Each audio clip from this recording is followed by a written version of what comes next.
भोले हैं, इसलिए जीवन में अगर जितना भी जीना, भोला बन के जीना, मासूमियत से जीना, सीधे सादे बनकर जीना।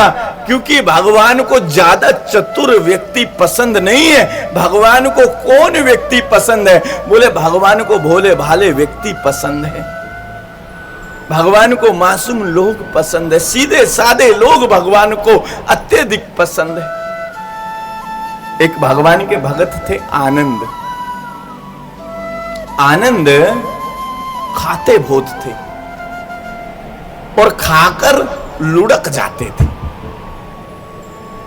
उनका काम खाना और सोना था। आनंद का भजन नहीं करते थे भगवान का, सिर्फ खाते थे और लेटते थे, ना कोई काम करते थे। घर वाले भी परेशान हो गए। क्यों परेशान हो गए? पूरा घर का भोजन तो एक तरफ और इस अकेले का भोजन एक तरफ।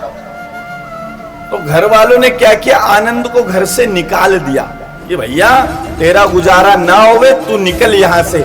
आनंद को घर से निकाला। अब आनंद फिरे बेचारा।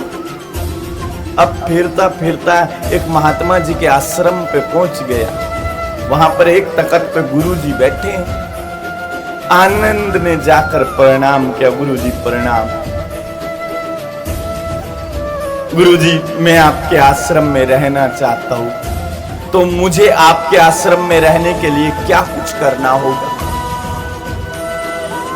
गुरुजी बोले भैया यहां रहना है तो बस भजन करना है, भगवान की सेवा करनी है और भोजन करना है। बोले गुरुजी ये तो बताओ भोजन कितना टाइम मिलेगा? बोले यहां तो 24 घंटे भंडारा चलता रहता है आनंद, तो जितना तुम्हारा मन करे उतना भोजन करना और भजन करना, दो ही काम है आश्रम में, भोजन करना और भजन करना। आनंद बोला ये काम अच्छा, भजन करना कोई मुश्किल काम थोड़ी ना है, बड़ा आसान काम है। भजन करेंगे और भोजन करेंगे। अब आनंद भजन करे, सुबह शाम आरती करे, सेवा करे, मंदिर की साफ सफाई करे, और जहां पर लोग 3 टाइम भोजन करते थे वहां पर आनंद 4 टाइम भोजन करे, कभी 5 टाइम भोजन करे, खूब पेट भर खायो, बड़ा आनंद आ रहा है। अब 15 दिन बाद एकादशी आ गई और आश्रमों में क्या होता है, एकादशी वाले दिन भोजन नहीं बनता आश्रम में। तो आनंद ने देखा आज ऐसा क्या है कि आज आश्रम में भोजन ही नहीं बना, बर्तन तो सारे धुले हुए रखे, आज भोजन ही क्यों नहीं? अब आनंद गए गुरुजी के पास। बोले गुरुजी, बोले हाँ। बोले आज भोजन ना मिलेगा क्या? गुरुजी बोले आनंद आज एकादशी है और एकादशी पर व्रत रखना पड़ता है, इसीलिए आज भोजन ना मिलेगा, आज तो व्रत रखना पड़ेगा। आनंद बोला गुरुजी मैं व्रत ना रख सकूं। बोले क्यों? बोले गुरुजी अगर मैंने एकादशी का व्रत रख लिया तो मैं द्वादशी ना देख पाऊं, मैं तो मर जाऊंगा भूखा, मेरा तो कोई इंतजाम करो। गुरुजी बोले ठीक है भैया, पेटू है तू माने ना, तो इसीलिए एक काम कर, आश्रम में तो भोजन बनेगा नहीं, तू राशन ले जा और बाहर जंगल में चला जा, वहां पर जाकर बना ले और खा ले। बोले ठीक है गुरुजी। राशन लिया, सर पे रखकर चलने लगा तो गुरुजी ने आवाज लगाई भैया आनंद। बोले हाँ गुरुजी। बोला खाना खाने से पहले, भोजन करने से पहले एक काम करना। बोले क्या? बोले राम जी को भोग लगा देना। बोले ठीक है गुरुजी। आनंद गए जंगल में, जाकर भोजन बनाया। अब भोजन कहां बनाना आता था, भोजन तो कच्चा पक्का जला भुना बन गया। अब जैसा भी बन गया ठीक, और जैसे ही अपनी थाली लगाकर बैठा तो राम जी की याद आ गई, तो तुरंत एक थाली भगवान राम की लगाई और रख के अपने सामने भगवान राम के लिए अच्छा सा आसन लगा दिया और हाथ जोड़ के प्रार्थना करने लगा हे प्रभु आओ, आकर भोग लगाओ, भोजन करो। भगवान ना आए, क्योंकि भगवान के सामने अगर भोजन रख दे और भगवान का नाम ले दे और भगवान की दृष्टि डल जाए तो समझो भोग लग गया। लेकिन आनंद तो बड़ा भोला, उसको तो यही कि भगवान आकर ही खाएंगे। आनंद ने फिर भगवान को पुकारा, प्रभु देरी मत करो, भोजन ठंडा हो रहा है, आओ आकर भोग लगाओ। भगवान फिर भी ना आए। आनंद बोला, प्रभु मैं जानता हूं आप तो मालपुए खाओ, दूध खीर ले चकाचक खाओ, लेकिन प्रभु आज आश्रम में कुछ बना नहीं है, आज तो ये कच्चा पक्का ही है, आज यही खाना पड़ेगा, इसीलिए आ जाओ, भूखे मत रहो, आकर भोजन कर लो। भगवान सुन रहे, क्योंकि भगवान तो सबकी सुनते, भगवान सुन रहे। तो माता जानकी कहती है, प्रभु देखो ना आपका कितना भोला भगत है, चलो ना चलते हैं, देखते हैं। भगवान बोले ठीक है। देखिए भगवान भोले व्यक्ति के सामने बड़ी जल्दी आते, चतुर के सामने नहीं, भोले के सामने, मासूम के सामने जल्दी आते। तो भगवान आ गए। भगवान आए तो आनंद को तो लगा ऐसा कि ऐसे ही भगवान आते ऐसे ही जाते हैं। आनंद ने भगवान को प्रणाम किया, अच्छा सा आसन दिया, उस पे बिठाया, माता जानकी संग आ गई। अब देखिए आनंद ने भोजन की 2 ही थाली बनाई थी, एक अपनी और एक राम जी की। अब आनंद मन ही मन सोचने लगा, है प्रभु मैंने तो आपको बुलाया था, माता जानकी को थोड़ी बुलाया था, लेकिन क्या करूं, अब अपने हिस्से का भोजन माता जानकी को देना पड़ेगा। अपने हिस्से का भोजन माता जानकी को दे दिया और बैठ गया चुपचाप, भूखा रह गया, पेट पकड़े हुए।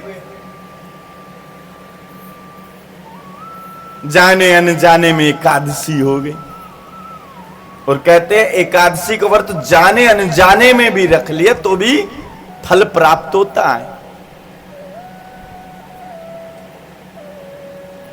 अब आनंद की एकादशी हो गई और आनंद आश्रम में गया, फिर से जाकर सेवा करने लगा।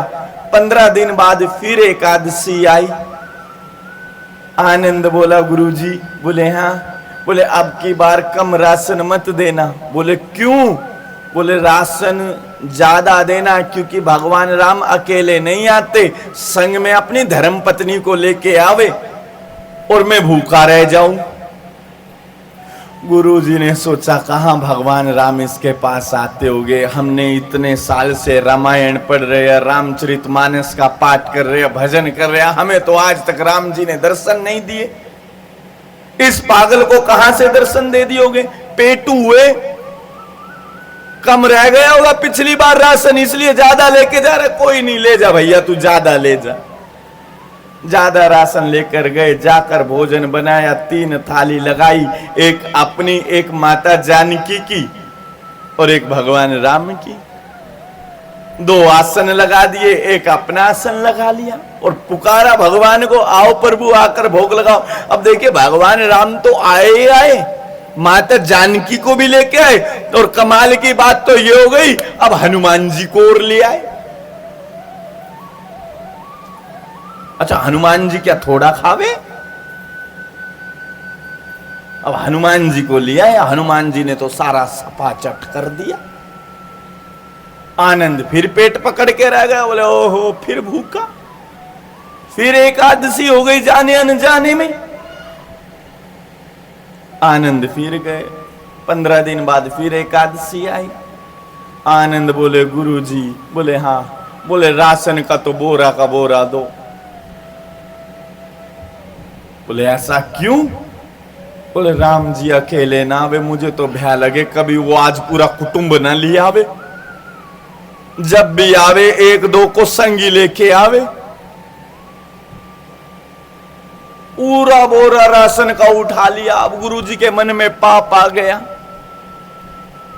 कहीं ये राशन बेचता ना हो, क्यों न इसका पीछा करूं।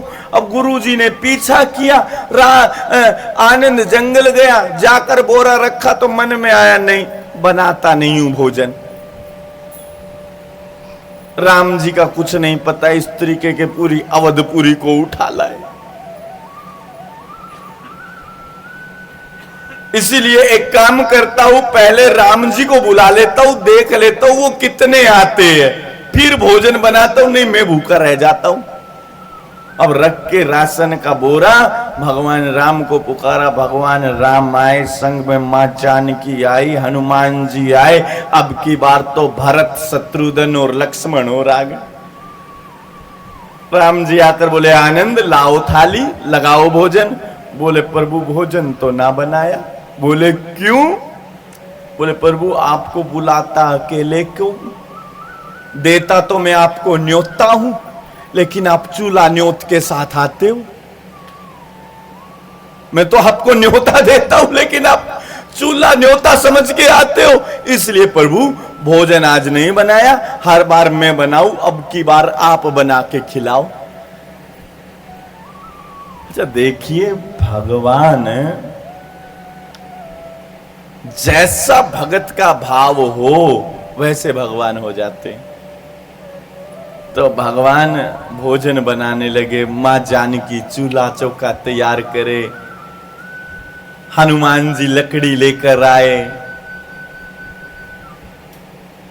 लक्ष्मण जी भरत शत्रुघ्न आटा गूंथ रहे, कोई सब्जी काट रहा है, और गुरु जी छिपे छिपे देख रहे।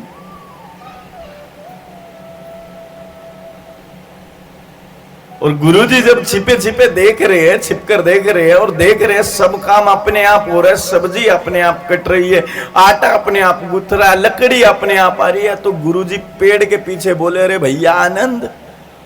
बोले हाँ गुरुजी आप कैसे हैं? अरे तुझे देख रहा था भैया, तुझे देख रहा था, ये सारा काम कैसे हो रहा? बोले गुरुजी आपको ना दिखाई दे रहे? भगवान राम काम कर रहे हैं, माता जानकी कर रही है, लक्ष्मण जी कर रहे हैं, भरत शत्रुघ्न कर रहे हैं, हनुमान जी कर रहे हैं। बोले तुझे सब दिखाई दे रहे हैं? बोले हाँ हाँ गुरुजी। बोले मुझे क्यों नहीं दिखाई दे रहे? बोले गुरुजी वो तो भगवान से पूछना पड़ेगा। तो भगवान से आनंद ने पूछा कि प्रभु आप मेरे गुरुजी को क्यों नहीं दिखाई दे रहे?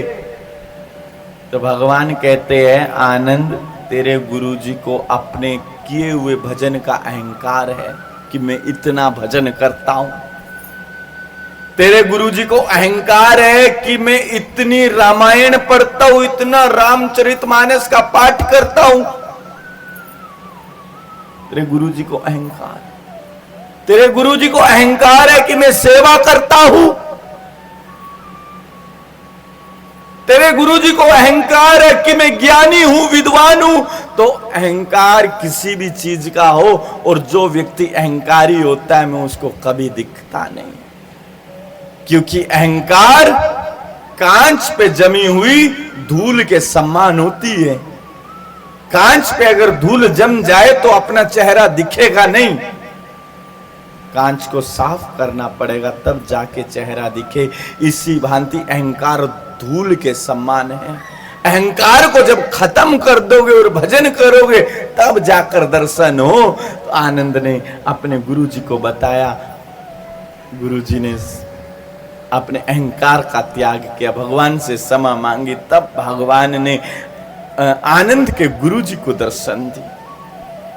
तो भगवान अगर किसी को मिलते हैं तो वो जो व्यक्ति निस्वार्थ भगवान का भजन करे, निस्वार्थ जीव जंतुओं की, मनुष्य की सेवा करे, निस्वार्थ अपने माता पिता की, गुरुजनों की सेवा करे, साधु संतों की सेवा करे, निस्वार्थ, और निस्वार्थ जो भजन करे, ऐसे व्यक्तियों को परमात्मा का मिलन होता है। ऐसे व्यक्ति भगवान से मिलते हैं। ऐसे व्यक्ति ही भगवान के सर्वश्रेष्ठ भक्त होते हैं। बोलिए ना श्री राधे राधे, श्री राधे राधे। आइए अब भगवान की कथा को आगे की ओर आरंभ करते हैं। 88,000 ऋषि श्री सूत जी महाराज से प्रश्न करते हैं हे सूत जी महाराज, अब हम और भी आगे की कथा सुनना चाहते हैं। तो श्री सूत जी महाराज कहते हैं, हे 88,000 ऋषियों, जरा अपने मन को एक स्थान पर लगाकर भगवान की कथा सुनो तो तुम्हारा कल्याण होगा। क्योंकि भगवान की कथा में ये मन जल्दी से टिकता नहीं है। ये मन बड़ा चंचल है, ये भगवान की कथा से बार बार भागता है, क्योंकि ये मन कभी नहीं चाहता कि आप लोगों का कल्याण हो।